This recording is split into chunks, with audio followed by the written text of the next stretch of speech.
in London. A man who had closed his heart to the world. His name was Ebenezer Scrooge, a man whose soul was frozen by grief. While the world prepared for joy and warmth, Scrooge prepared only for counting his money. Merry Christmas to be jolly, la la la la la. And now, begone with your Christmas noise.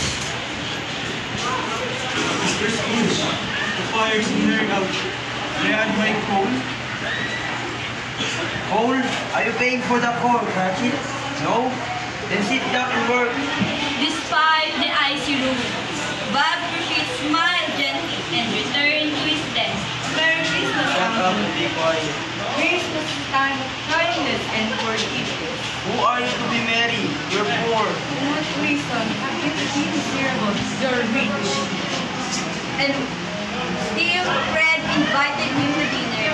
Still, Scrooge refused. I will always visit you, Uncle. Merry Christmas.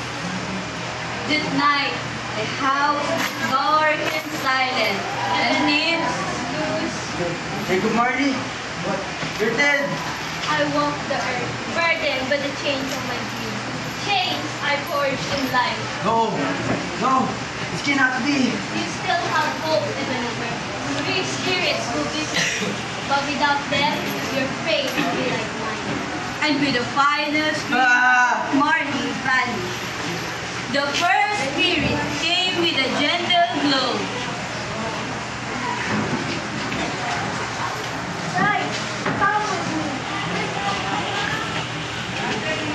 They traveled back to Scrooge's childhood. Merry Christmas, everyone. A small boy, forgotten by his family. I remember this place. Another memory. No Fezziwig Squared house, filled with lights and laughter. Ho, ho, ho. Clear away, my lads. It's time for Christmas.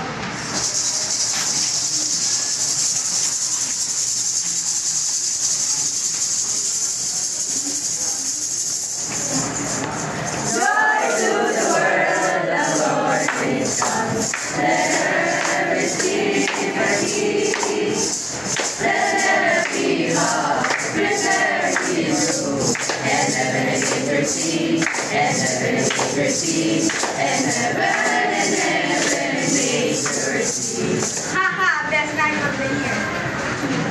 You made us happy, but with so little. But the happiest memory is also the most painful.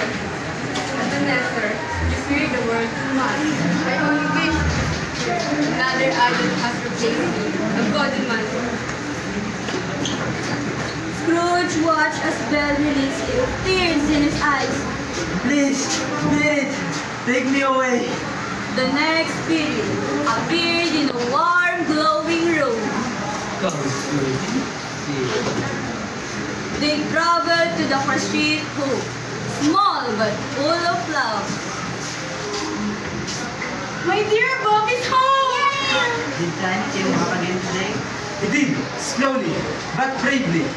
Let us ask everyone. Suddenly, Scrooge felt something unfamiliar in his heart. A Please. pity.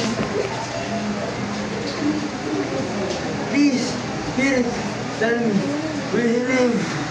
I see an empty chair, and a scratch without a noise, unless he's dead. No, kind Spirit. The final spirit was wrapped in darkness and silence. They saw businessmen speaking of someone's death. No one will attend his funeral. Why should we? Care for no one? Who is this? Who is this man they speak of? The ghost led him to a grave. Ebenezer, Scrooge. No, tell me. I may change the shadows. Scrooge awakened, joy bursting inside him. I'm alive. The Spirit has done it all in one night.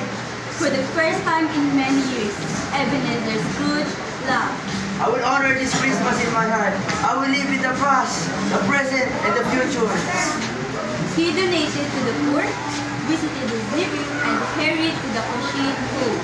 Mr. Scrooge? Bob, I am raising your salary. And Tiny Tim shall have everything he needs. Justice as everyone. And so, Scrooge became a human kinder than anyone ever remembered.